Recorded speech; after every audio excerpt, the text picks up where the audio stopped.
Hello, and welcome to the World. This is your host, Jay. We're glad that you're joining us again. Today we're going to another very interesting show. We're seated on location at the Healing Touch Professional Trainers School up in with Lavin, its founder and director. Ron has been involved in healing internationally and is recognized as a healer internationally. He's been doing work from and has practiced work because of his exceptional inborn healing abilities. He's been working with people for years, has a school as well as a clinic, and is internationally renowned. Been written up in Time magazine on the level, and so people have gotten to him work and work in the future. You have a chance to speak about the healing to the school system. Rob, Pleasure. V? to do sense of found that and clarity. You are qualified one to this question.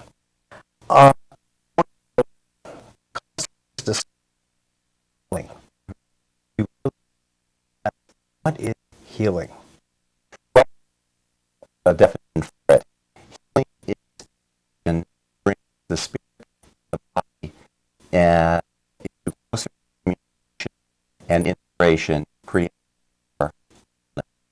So it's better spirit and body. And defining that way of It is spiritual. In fact, what we're learning as human beings, and that spirit is a body, our and the work of the school create that better communication. and so is both oneself as well as what is then the healer.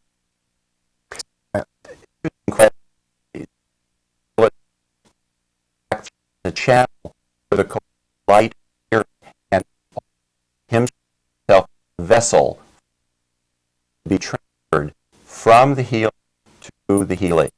It comes from spirit and the healing. It is transference. One healing with transcendence, that's bringing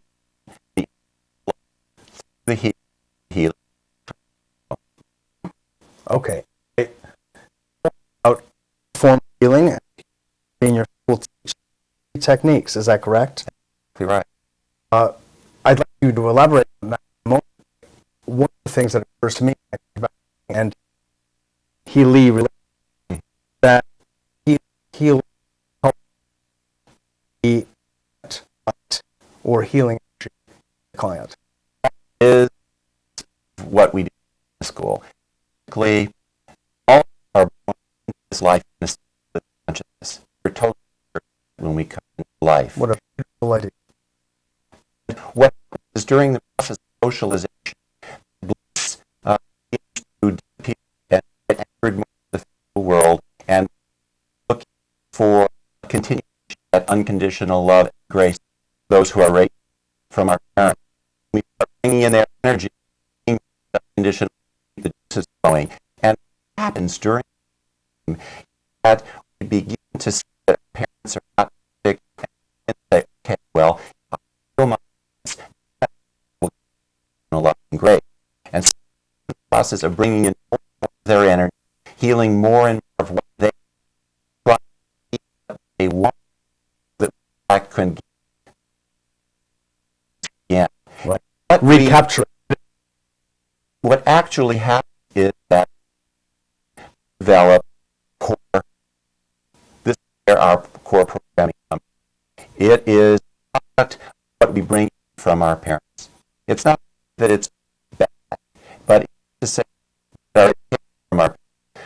At some point, able to release their energy flow through us again. But most of it's in lost.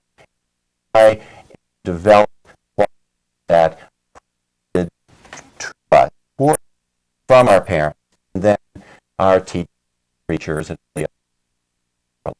So how to relieve we inherently to try and get that not a very key game. Wow. I mean, I sat with many people for a number of years in the situation, interviewing, talking, involved in healing. And that was such a beautiful depiction of the story of men, if you will, because it does really feel the truth in these words. As bliss,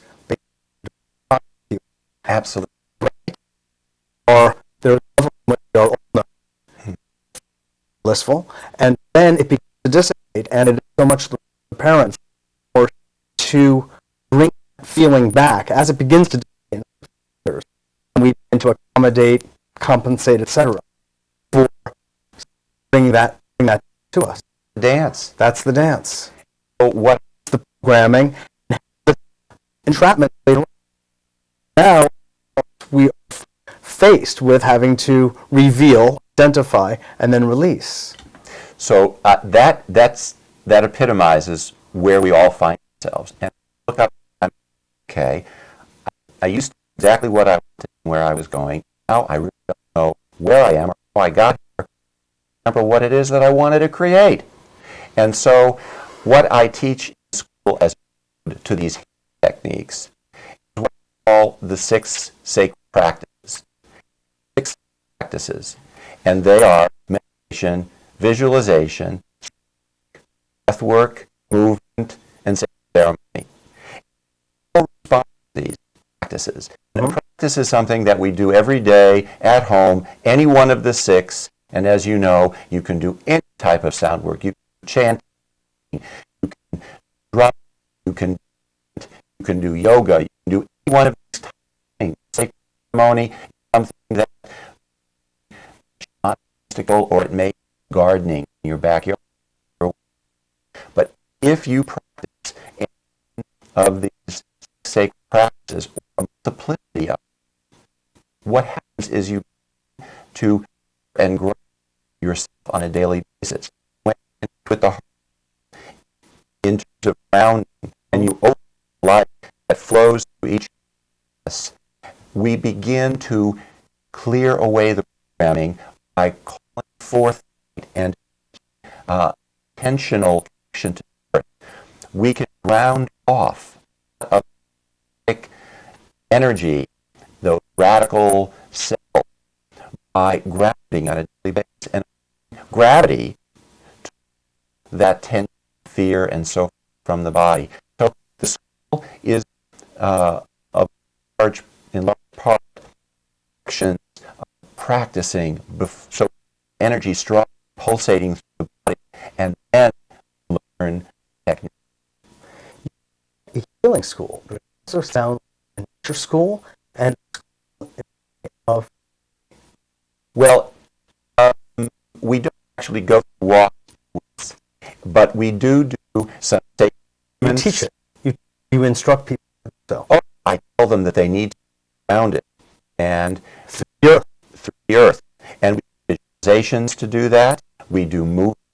We do song. We do shamanic. And Spirits. all sorts of the different names of the Creator Spirit. We have a lot of techniques to get us into a place of feeling in grounded in our energies, feeling energy of life moving through us. That's essential as a healer. You don't just say, okay, I'm going to give you a healing now, and go like this, and you're doing you and really connect with the energy and then transmit it. And this is something that what I call the point protocol. And this is a protocol that every healing school learns to do. Acknowledge the spirit of another, invoke the creator spirit who actually does the healing, to honor the person that you're working with in all ways, so that you don't invade their space or take their energy into your space. There's nothing more who is so troubled by the energy of people they work with. They need to wear the energy and problems of the people they heal. Sometimes healing the work. It is unknown. And you're now teaching people how to healers to avoid that unfortunate circumstance. Absolutely. It is implicit in being a healer to know how to be in that energetic flow, stand aside from the healing who receives healing, and allow everyone to go on in their space, so that you don't need to take their energy into your body and metabolize. This is vitally important, really, because of course we're all heal ourselves, and people who become healers know this on the level, correct? However, they could get themselves into more trouble if they're not following this dictum. Well, absolutely. It's so interesting. It is interesting. Healing schools don't really address this, is what I have found. I haven't found it anywhere. I've been in the field for 30 years. I've worked in at least 15 different countries, and have not seen it anywhere else. And it seemed to be lacking. So I've created it and put it down on paper so that it as an inherent something. Part of your school. Yes, and eventually it'll be published information so that it'll go out to everyone. God bless. That's fabulous. Now, your background is a very interesting one. It's got tremendous breadth, depth. I recall your healing journey yourself when involved with shamans in Mexico. Is that correct? Could you tell us a little bit about that story? Yeah. Well, after college, I went to take out and went to Mexico to relax before law school, which I was going to attend, but never got there. I ended up falling in love with Mexican peasant clothes and with the people of southern Mexico, and met several shamans. They actually camped on my lawn morning and told me that spirit brought them there. I began to, and this was in 19, and a couple more years, the viewers know of Chichen Itza and Monte Alban. We would get all the spirits in, we would play music, we would connect with all of the sacred spirits. They took the village under their wing. Absolutely. And that began the journey. What a grounding. And it was strong. Yeah. Because like people come up in life had difficulties. And even though we all need healing. We all need healing. Sure. And so one of the aspects that you kind of brushed up against was that healers all need to heal themselves. They're on the path of self-healing. And the magic of learning to do healing properly ensures that magnet to you those people who are matching pictures. They reveal to you those issues that you hold within that you need to heal. And so when you're doing a healing with someone, through their process, healers be aware that what is happening is they are lighting up your own pictures, your own issues, and those issues are what you are learning to overcome by working with various clients. So each client is not only receiving the gifts that you bring to them by being that vessel of light, but that vessel for light to flow through you, but you are also learning about yourself from every client who's threshold. They're also absolutely. Hence, the honoring and respecting as one of those 9 points. Absolutely. Because each spirit is as equally qualified as the next. None of us is any better or any worse than anyone else. We're all pieces of the manifest, learn, and grow, and to fulfill this very amazing odyssey of bringing the perfection of spirit, perfection of light into and through the physical form. And that's what we're all here doing. We're learning to get better as spiritual beings in human form. And it's quite an incredible dance. In the documentary that you were featured in, produced by Price, Yes. you know it, Yes. you made a very beautiful point that I'd like to just bring up to the audience because I think it should be reiterated, and you just were speaking to it just then. There is a level of perfection that truly exists, and that is in our spiritual being, our spiritual body. And it's our human body that needs to catch up. Right. And people get confused about that. So I really love the way you articulate this point as well. It's so important. There is a disparity between our human beingness and our spiritual beingness. Mm-hmm. And as human beings, we are not yet perfected. And we are here to get perfected. Schoolhouse Earth, as Buckminster Fuller called it. Exactly. That's what we're here, learning to bring that perfection through. We go through so many emotional traumas and initiations in life, and we deal with all of our urges and all of our societal dictates that it's difficult to stay. It's to stay in that spiritual awareness because we're trying to do as society guides us. I know about reviewers, but my mother told me that basically I should try to be myself in life. And I remember saying, why? Why? You know, all these other people, you know, these are the great athletes, and these are the great intelligences, and these are the gifted musicians and artists, and, you know, where do I fit in? You know, how do I find my place? And I learned when I was a youngster, I did have a spiritual experience at the age of 8 that awakened in me my own spiritual connectedness.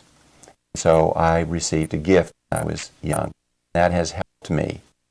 And that is the producer of that which I teach. All that has followed. Yes. That's been staged in over time, because wearing peasant clothing for a while was not the exact expression, but it has become. But the guidance to go there, to be called, and to be positioned, to answer that call, you know, I felt in my heart, this is where I need to be. And I accepted that. And by accepting all of the direction of Spirit through my life, I've benefited. And all of us who feel that society has great gifts for us if we do what society asks us to do, may be in fact taking the wrong pathway, that we need to do what our heart calls us to do. Yeah. The world becomes open to us. Yes. Yes. That's just true words, truly. True words. You're so kind. I want to share with you all an experience that I had just prior to the interview of meeting with Ron and him speaking with me. First, he went into himself and connected to his higher power and spoke from there to me about certain points about me that he was able to perceive from essentially a clairvoyant perspective, because it wasn't anything that he and I spoke about. And he was able to tune in and relate to something that was going on with me, and thereafter did a session with me to help to balance out the energy in my body that needed to be balanced. And indeed, we just began the journey, but we did make some headway. And I feel it in my body right now. I feel the change, the shift that occurred. I hear it in my voice, I feel it in my body. So the point I'm making is that this is very real. There are many people in the world who are going about doing healing, and God bless them, it's very wonderful. However, there are some very real, rooted healers that I have had the opportunity to meet and to experience. And I'm very glad to say that I am seated with one of them right now. I appreciate that so much. I've been an admirer of your work, your shows, and all of the fabulous people that you have interviewed. And it's an honor to be in their company and yours. Thank you. Thank you.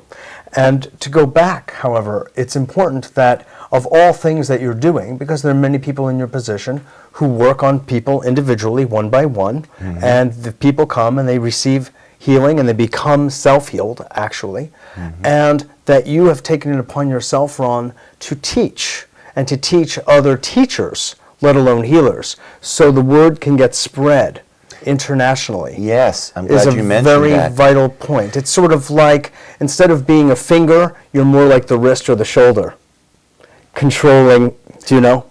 Well, it's something that Spirit calls upon us to do, and this is something I signed up for. So I'm just doing what it is I'm supposed to do. Indeed. I have apprentices. Signed up for. Yeah, I have apprentices in Europe who have now become partners with me in the Frankfurt, Berlin, and Munich schools, and I have many apprentices here in Rhinebeck who, several of which have aspirations to open a healing school. So our Healing Touch program also has its master healer training component and its teaching of the teachers component, so that students of the program can then go on and open their own schools. Oh boy, that's All Healing empowering. Touch. That's highly empowering.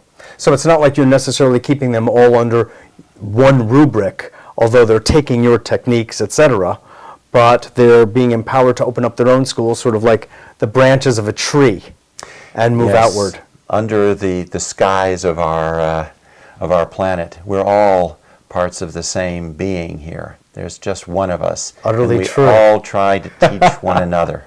Cells in the same being, as it Yeah. were. Sure. Now, can anyone come to the school, or do they have to have a background in healing, or address that, if you would? Anyone who has an innate spiritual desire and feel that they need to develop their own psychic, spiritual, healing awareness are invited to the school. It is So you not, take them from step one, in other words. Yes, but most people who hear about the school and feel that it's for them are already ahead of the game. They're already ready to make some deep changes in their lives. All of those people out there watching know who they are. They're searchers, and they've gone through a lot of peripheral healing techniques, or they've gone through different levels of psychological analysis, or they've dealt with various issues, and they know that they're ready for something that will really put them in a place where they can know themselves and teach and do healing work with other people.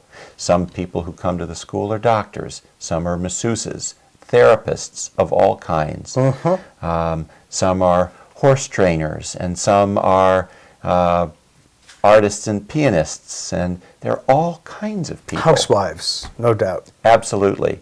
And people who have been ill and have had severe types of medical procedures, and they need to rebuild their lives, and they know that there's something more out there for them, and they gravitate to this work too.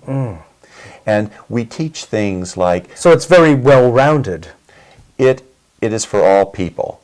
It's for everyone.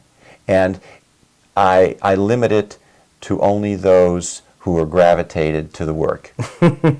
Yes. So it's self-selecting in that Absolutely. sense, I right? totally believe in that. Exactly. In self-selection. There's a time and a place for everyone, and so it rolls out. Yes. You know? And we work on from bringing in the Christ energy to the archangelic energy and initiations to balancing the heart and clearing the heart and the chakras, color healing, male and female energy balancing, long distance healing of all kinds. Oh, beautiful. Working with the Supreme Being, their white light initiations. We do a full circuit of trainings. It's psychosomatic, would you say? It deals, people can come, let's say, with very serious physical illnesses or ailments, but it sounds like you get to the emotional underbelly, if you will, of what that is. Absolutely. It goes to the depths of life and helps us to clear and connect with our purpose for being and our spiritual mission here on the planet. Oh, that is beautiful. Now, I think it's important for our audience to know one more thing. at least one more thing. But for the moment, your own background is really quite vast. I'm very impressed as someone who also of some learning. You have spent some time with the Rosicrucians. You have spent time with Alice Bailey. You have spent time with the Tibetan, the shamanic teachings. Is that correct? So Oh, yeah. these all infuse the school? Absolutely. I've taken the best from each. My training is eclectic, and those messengers of spirit that have brought the best healing systems out there and share them with me and those who would pass them along are all incorporated in the skills available in the training. That is beautiful. Are there any that I left out of that listing that you think our audience should know about? Native American? Welsh, Native Yes, American, a large shamanic. factor. Yes. Yes. And the Berkeley Psychic Institute was one of the basic trainings that I had, working with Native American shamans and working with the Tantra teachers, the Kundalini, the Merkaba breath, working with the Kundalini Research Network and the Spiritual Emergence Network. All of these things have opened my awareness, and I thank them all for the gifts that they've given to me. God. Well, thank you for the gift of being on the show. My pleasure, Mitchell. Absolutely, Thank you. Ron. It's been great to have you. And to you, thank you. You're providing the world with a beautiful gift with your school, and God bless that it grow and prosper appropriately. Aho. Aho and amen. Thank you so much for joining us. I hope you enjoyed that as much as I did. I feel Ron is giving our world a beautiful gift with his presence and his talents and skills that are inborn and cultivated over many years. He's been helping people for many, many years and can continue and will be continuing to do so through the vehicle of his school. Thanks so much for joining us. This is Mitchell J. Rabin for A Better World. We look forward to seeing you all next week.